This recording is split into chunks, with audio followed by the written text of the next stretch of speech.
Hello students, तो अब हम लोग देखेंगे क्वेश्चन नंबर 7, 8, 9। इस वीडियो में हम लोग सिर्फ 7, 8, 9 और 10 देखेंगे। फिर उसके बाद 11, 12, 13 और 14 के लिए बनेगा। ठीक है, छोटा छोटा इसलिए बना रहे हैं ताकि आप लोग को देखने में भी आसान हो। ठीक है, फर्दर अच्छे से आप समझ सको। ठीक है, आपको हर एक क्वेश्चन का वीडियो सही से देखना है और अपने सॉल्यूशन से मैच करना है, ये हमेशा याद रखो। ठीक है, क्योंकि हम जो लिख रहे हैं वो परफेक्ट है और आप भी लिखे वो भी परफेक्ट है, बट आप एक बार मैच कर लोगे तो ज्यादा सही रहेगा। ठीक, क्वेश्चन नंबर 7 देखते हैं। ठीक है, आपका नाम क्वेश्चन नंबर 7 क्या है? इफ कंडीशन दिया कि AD is not equal to BC, then prove that the equation this, ये जो इक्वेशन दिया हुआ है हैज नो रियल रूट्स। अब प्रूव करना है कि प्रूव दैट ये जो है आपका जो इक्वेशन दिया है वो हैज नो रियल रूट्स, यानी कि हमें इसका डिस्क्रिमिनेंट क्या दिखाना है। नो रियल रूट्स के लिए डिस्क्रिमिनेंट क्या दिखाना होता है? Less than 0। यानी कि सिंपली से सॉल्व करना है, डी लेस देन 0 हमें दिखाना है कि डिस्क्रिमिनेंट का वैल्यू हमें निकालना है और दिखाना क्या है कि जो डी जो है वो लेस देन 0 है। ठीक है, अब इसके सॉल्यूशन पे चले। गिवन अब तो ये जो है सेक्शन 2 में सेक्शन बी में दिए, तो थोड़ा सा इसको लेंथी बनाना पड़ेगा आपको। ठीक है, तो सॉल्यूशन में देखोगे आपका जो गिवन है, गिवन इक्वेशन इज, वो क्या है? गिवन इक्वेशन है a square plus b square into x square plus 2 into AC plus BD into x plus C square plus D square equals to 0, ये दिया हुआ है। ठीक है, और एक कंडीशन दिया है A not equals to B, ये कंडीशन दे रखा है। ठीक, अब यहां से अगर कंपेयर करोगे इसे किससे, तो कंपेयर करोगे general form of quadratic equation, तो A आपका क्या हो जाएगा? A square plus B square, आपका B हो जाएगा 2 टाइम्स AC प्लस BD, और आपका C जो होगा वो C square plus D square हो जाएगा। फाइनली ये आपको दिया हुआ है अकॉर्डिंग टू क्वेश्चन। अगर अकॉर्डिंग टू क्वेश्चन आप देखोगे तो क्वेश्चन में क्या कह रहा है? Quadratic equation has no real roots. Question में कह रहा है quadratic equation has no real roots, that means d less than 0। ठीक है, तो आपको क्या करना होगा? d लेस देन 0 करना होगा। यानी कि नाउ अब हम क्या करेंगे? According to nature of the root d less than 0 for the no real root, तो आप यहाँ लिखोगे अकॉर्डिंग टू क्या? अकॉर्डिंग टू क्वेश्चंस नहीं, अकॉर्डिंग टू पूरा लिख ही लो। ठीक है, according to nature of roots d less than 0 for what? The no real roots, that's it. अब क्या करना है? No real roots, that means हमें d का वैल्यू निकालना होगा, और d होता है क्या? B square minus 4AC, that is कि अगर आप d देखोगे वो क्या होता है? B square minus 4AC। ठीक है, तो आपका b कितना है? 2 इंटू AC प्लस BD, इसका whole square minus 4 into a square plus b square, ये आपका 4AC का a हो गया, और c हो गया C square plus D square. जब इसे मतलब सॉल्व करोगे आप, ठीक है, सॉल्व करना आपका काम है, सॉल्व करके 2-3 स्टेप आगे आओगे तो ये बनेगा आपका 4 times 2ABCD minus a square D square minus B square C square. ठीक है, वो हम सॉल्व नहीं करने वाले। अब यहाँ पे अगर माइनस कॉमन ले लेते हो तो a square D square plus B square C square minus 2ABCD, और आपको नहीं लग रहा कि ये जो है वो AD प्लस BC का होल स्क्वायर है। ठीक, अब हमें ये बताओ, अगर आप सही से देखोगे तो ये टर्म क्या है? ये टर्म क्या? यहाँ पे 2 टर्म है, एक ये टर्म से और एक टर्म, और दोनों आपस में क्या मल्टीपल के फॉर्म में हम समझा रहे हैं। ठीक है, तो ये आपका है positive term, square always positive, ये है आपका निगेटिव। तो एक निगेटिव और पॉजिटिव का मल्टीपल क्या होता है? ये ऑलवेज निगेटिव होता है। ठीक, तो ये हम आपको समझा रहे हैं, ये लिखना नहीं आपको सॉल्यूशन में। आप यहाँ पे एक स्टेटमेंट लिख सकते हो, product of negative and positive number is always क्या? Always negative number, that's it. अब निगेटिव है तो इसका मतलब डी जो है वो लेस देन 0 आ गया, ये डी का वैल्यू था ना, आ गया d less than 0। Therefore the given equation has no real roots. Clear, ठीक है, यहां तक ये हो गया। आप यहाँ पे ये मेंशन जरूर करोगे कि product of negative and positive number is always negative number, ठीक है। तो ये हो जाएगा डी लेस देन 0, देख सकते हैं ना, D less than 0 that is negative. अब आते हैं क्वेश्चन नंबर 8 पे, ठीक है। आपका क्वेश्चन नंबर 8 जो है वो क्या है, क्वेश्चन नंबर 8 देख लें। क्वेश्चन नंबर 8 जो है वो क्या कह रहा है, is the possible to design a rectangular park. एक रेक्टेंगुलर पार्क को डिजाइन करना है, वो पॉसिबल है कि नहीं है, क्यों पॉसिबल है, क्यों पॉसिबल नहीं है, जब हम क्वेश्चन सॉल्व करेंगे तो पता चलेगा। बट कुछ पैरामीटर्स दिया है, उसको कंसीडर करना जरूरी है। पैरामीटर 80 मीटर और एरिया जो 400 स्क्वायर मीटर है। इफ सो फाइंड, अगर ऐसा होता है, it is possible for to the design of the rectangular park, तो आपको क्या करना है, find the length and breadth, आपको फाइंड करना है। पहले तो पॉसिबिलिटी चेक करना है कि it is possible to design और नॉट, ठीक है। ये हो गया, तो ये हो गया आपका। तो पहले तो हमें जो पैरामीटर्स दिया है उसमें हमें लिखना पड़ेगा, ठीक है। तो आप पहले लेट कर लो, let length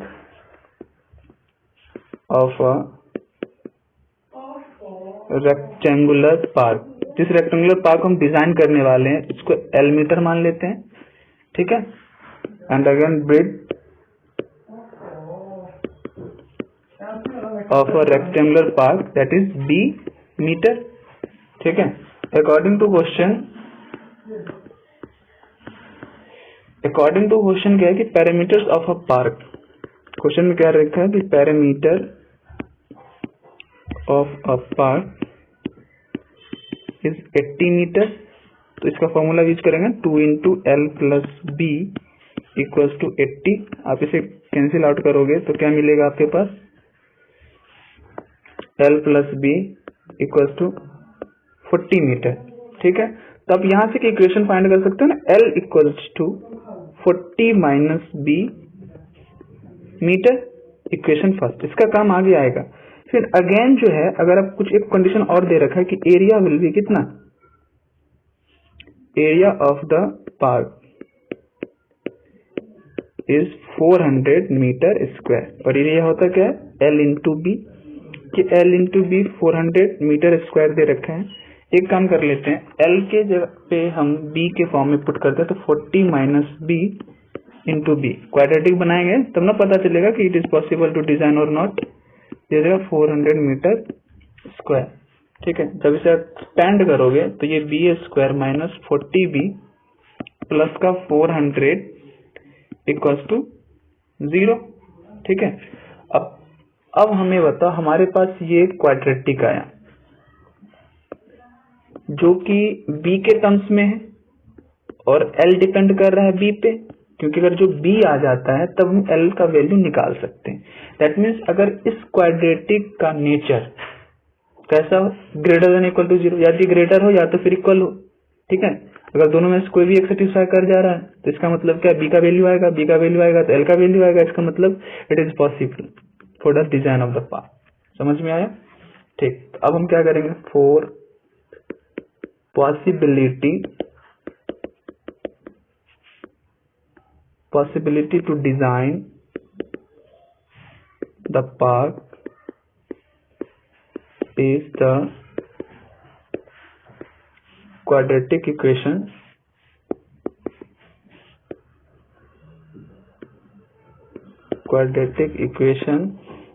b square minus 40b plus 400 has equal and real and equal roots, ठीक है, रियल और इक्वल रूट्स, ठीक। यानी कि d जो है या ग्रेटर देन 0 हो जाए या फिर d जो है इक्वल्स टू 0 हो जाए, जिसको आप कंबाइन करके लिख सकते हो d greater than equals to 0। अब डिस्क्रिमिनेंट निकालना है मुझे, ठीक है। तो डी होता है क्या, बी स्क्वायर माइनस 4ac, ठीक है। तो डी इक्वल्स टू -40 का होल स्क्वायर -4 इंटू 1 इंटू 400, इसे सॉल्व करोगे तो ये जाएगा 1600 माइनस 1600, देखो ये तो आ गया 0 ना, d equals to 0, that means कि जो इस क्वाड्रेटिक इक्वेशन है इसका रूट जो है वो क्या है, इक्वल रूट्स है, d इक्वल्स टू 0, ठीक है। तो ग्रेटर चेक करने की जरूरत नहीं है। thus it is possible to design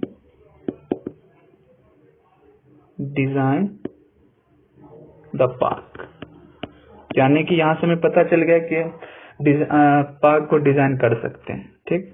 अब यहाँ तक तो आधा क्वेश्चन था, अब कह रहा है डिजाइन कर सकते हैं, उसका लेंथ क्या होगा, विड्थ क्या होगा, उसके लिए हमें सॉल्व करना होगा ना।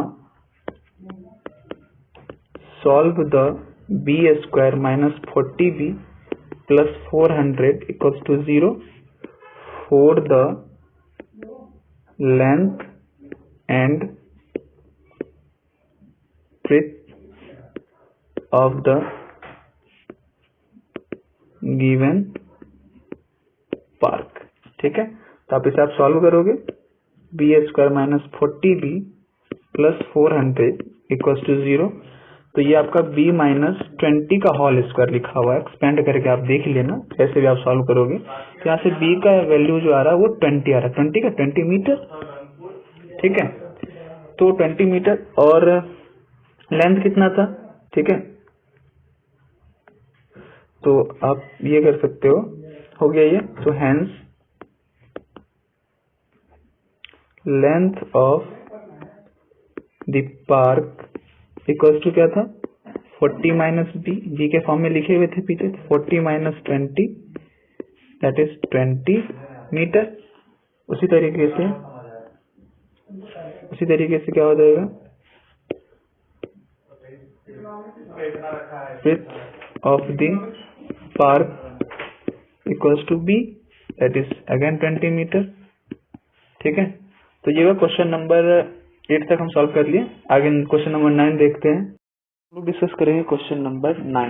क्वेश्चन नंबर 9 में कह रहा है Swati can row her boat at a speed of 5 kilometre in still water, ठीक है। तो बोट का स्पीड दिया हुआ है, ठीक है। बोट का स्पीड आपको जो है वो दिया हुआ है कितना, 5 kilometre per hour in still water. If the taken her 1 hour more to row the boat 5.25 kilometre upstream then to return the downstream, यानी पहले वो अप स्ट्रीम जाता है फिर से डाउन स्ट्रीम आता है। अप स्ट्रीम में उसको जो टाइम जो लगता है, अप स्ट्रीम का जो टाइमिंग जो है, ठीक है, वो ज्यादा हो जाता है डाउन स्ट्रीम के टाइमिंग से, 1 आवर मोर लग जाता है। वैसे भी अप स्ट्रीम में टाइमिंग थोड़ा ज्यादा लगता है और डाउन स्ट्रीम में कम लगता है, क्योंकि अप स्ट्रीम में जो दोनों स्पीड जो होता है, बोट का स्पीड और स्ट्रीम का स्पीड जो होता है वो दोनों माइनस होते हैं, और डाउन स्ट्रीम में दोनों ऐड होता है। तो डाउन स्ट्रीम में स्पीड ज्यादा होगा तो टाइमिंग कम होगा, और अप स्ट्रीम में स्पीड तो निगेटिव होने के कारण क्या होता है कि माइनस में जाने के कारण वो स्पीड कम हो जाता है तो टाइमिंग ज्यादा लग जाता है, ठीक है। तो हम सॉल्यूशन देखते हैं कैसे करेंगे, ठीक। तो सॉल्यूशन के लिए ध्यान में रखना है, पहले तो 9 नंबर क्वेश्चन जो लिखा हुआ है तो उसके हिसाब से पहले मान लेंगे let the speed of the stream be x kilometre per hour. तो उसके हिसाब से स्पीड, और आपको ये दिया कि स्पीड ऑफ स्वाति के बोट का जो स्पीड है आपको 5 किलोमीटर पर आवर दिया हुआ, ये गिवन है, ठीक है। आपको क्या करना होगा, then speed in upstream, तो अप स्ट्रीम में जो स्पीड होगा वो होगा 5.x किलोमीटर पर आवर। ये बेसिक नॉलेज आपको पता होगा कि माइनस करते हैं। और स्पीड इन डाउन स्ट्रीम, तो डाउन स्ट्रीम क्या हो जाएगा, 5 plus x kilometre per our, ठीक है। ये हो गया। अब जो है कि पहले जो बोट है वो अप स्ट्रीम चला, फिर डाउन स्ट्रीम चलता है। अप स्ट्रीम में क्या होता है कि 1 आवर ज्यादा लग जाता है डाउन स्ट्रीम जाने में, ठीक है।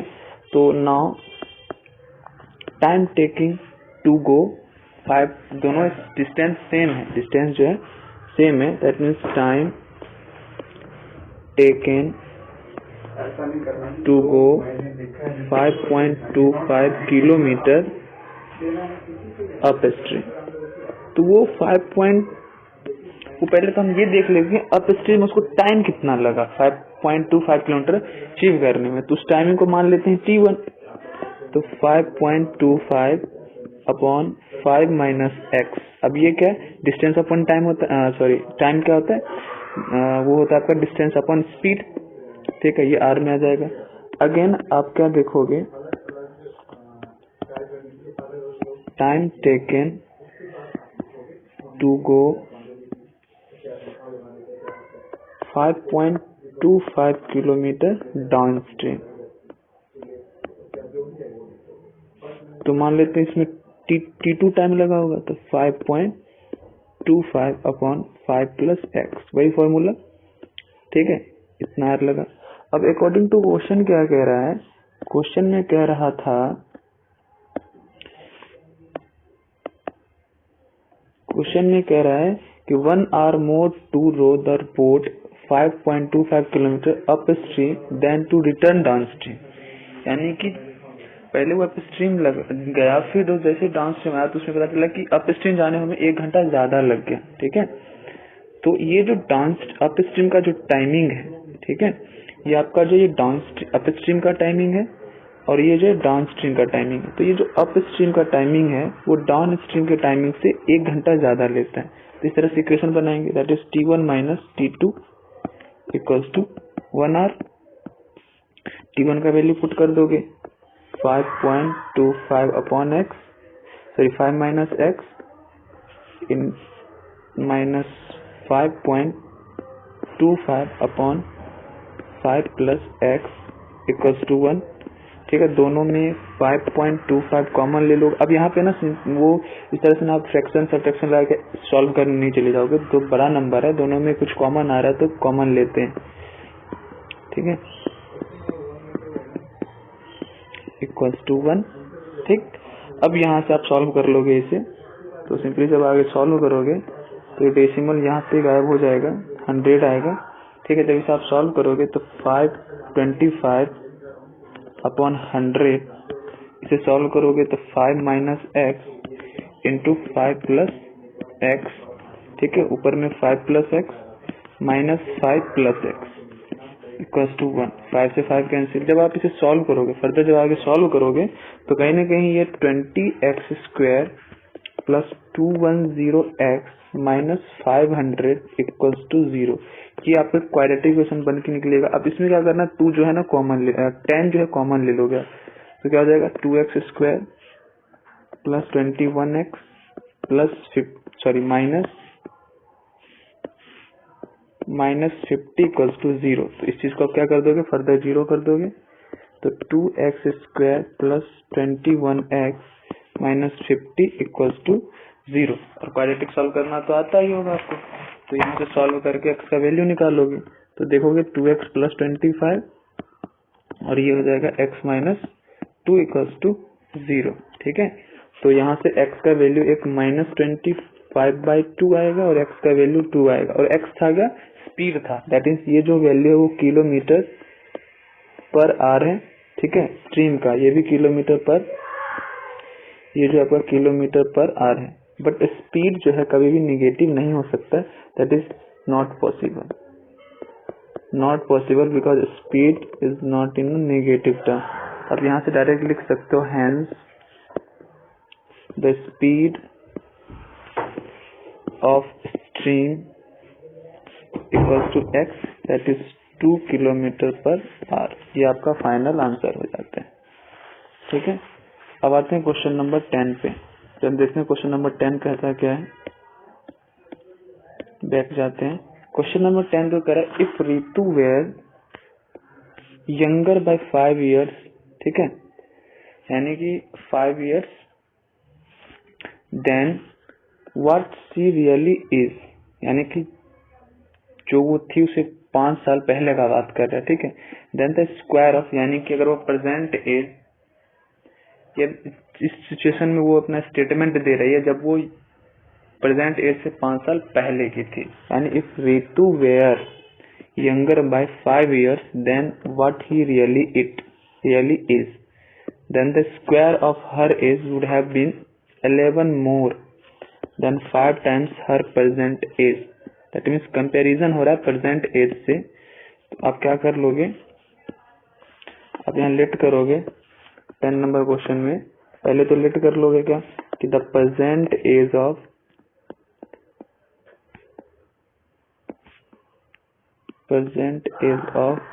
Ritu equals to x year, ठीक है। नाउ अब वो स्टेटमेंट दे रहे हैं 5 year एगो, तो 5 year एगो एज उसका कितना हो जाएगा, her age 5 year ago, that means X minus 5 year, ठीक है, ये इतना ईयर, ठीक। तो अब देखो यार अकॉर्डिंग टू क्वेश्चन क्या कह रहा है, क्वेश्चन में ये कह रही है जो मेरा प्रेजेंट एज है, सॉरी जो कह रहे then the square of her age, ठीक है, यानी कि 5 साल पहले 5 year है, यानी प्रेजेंट एज से 5 year पहले जो उसका एज है उसका square, then the square of her age would have been 11 more than the 5 times of present age, यानी कि 5 साल पहले जो है उसका जो एज है उस एज का अगर हम स्क्वायर करते हैं तो वो प्रेजेंट एज के 5 टाइम्स से 11 जाता है, ठीक है, यानी कि x माइनस 5 का होल स्क्वायर, ये इसका क्या है 5 year अगो, प्रेजेंट एज से 5 year अगो इसका एज है, उसका स्क्वायर जो है वो प्रेजेंट एज के 5 टाइम्स से 11 मोर है। इस तरीके से आप इसे सॉल्व करोगे तो x square minus 15x plus 14 equal to 0, ये इक्वेशन बन गया, आपको पूरा एक्सपेंड करके लिखना है, ठीक है। तो जब इसे आप फैक्टराइज करके इसका फैक्टर फॉर्म निकालोगे तो x माइनस 14 और x माइनस 1 इक्वल टू 0 ऐसा कुछ आएगा, ठीक है। अब यहाँ से x का 2 वैल्यू आता है, x माइनस 14 इक्वल टू 0 करने पे या फिर x माइनस 1 इक्वल टू 0 करने पे। यहाँ से x इक्वल टू कितना आता है 14 और यहाँ से x इक्वल टू 1 आता है, बट दोनों तो पॉजिटिव है, तो हम चेक करेंगे क्या ये दोनों एक्सेप्टेबल है for the age of the present age of the Ritu. तो x से तो मुझे पता चलेगा नहीं, बट अगर हम 5 year एगो जाके देखते हैं, अगर हम 14 इसमें पुट करते हैं 5 year एगो, तो इसका एज हो जाएगा 9 year, 14 minus 5 that is sorry, जब इसमें 14 करोगे तो 9 year ही होगा, सॉरी 9 year हो जाएगा, ठीक है।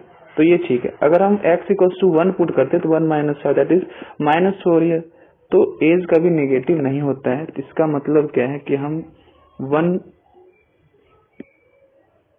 x इक्वल टू 1 यानी 1 year हम इसका प्रेजेंट एज हम एक्सेप्ट नहीं कर सकते, दैट मीन्स कि x बराबर 1 is not possible because, reason देंगे ना, because 5 year ago her as